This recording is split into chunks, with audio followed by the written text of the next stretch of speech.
as you may or may not know, I'm a Dune fan, a big Dune fan. So Frank Herbert wrote 6 books in the Dune series.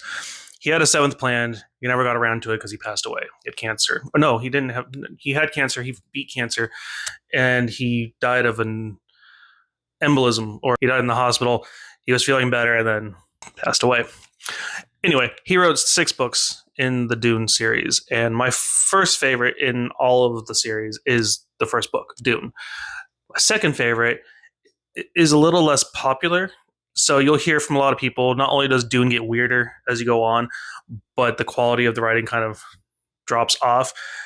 I don't necessarily agree with that because I think where the writing quality drops off really is the last book. Frank Herbert was going through a lot at the time. The whole series is broken up. There's the first 3 books, which make a trilogy, and then there's God Emperor of Dune. That kind of breaks up the trilogy because there was a new trilogy coming out that started with Heretics of Dune. Heretics of Dune is actually my second favorite in the series, and that is a very unpopular opinion to have because, again, people think the quality drops off. I disagree. I think it's new, it's refreshing. It doesn't entirely take place on Arrakis. That kind of threw people off. Sandworms aren't as prominent as they were in the previous books. There's a lot of differences, but it felt refreshing to me.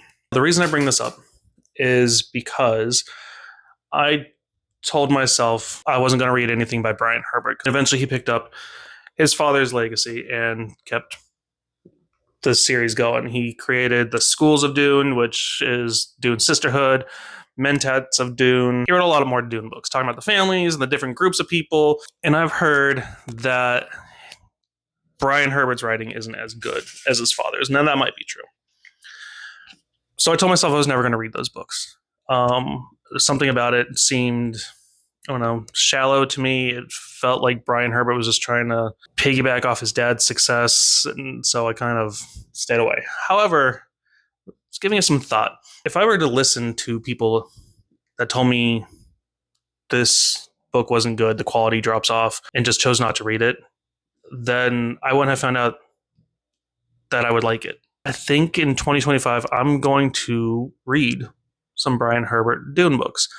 I'm going to start with Hunters of Dune. Hunters of Dune and Sandworms of Dune are supposed to complete Frank Herbert's story that he had going. That starts with Heretics of Dune.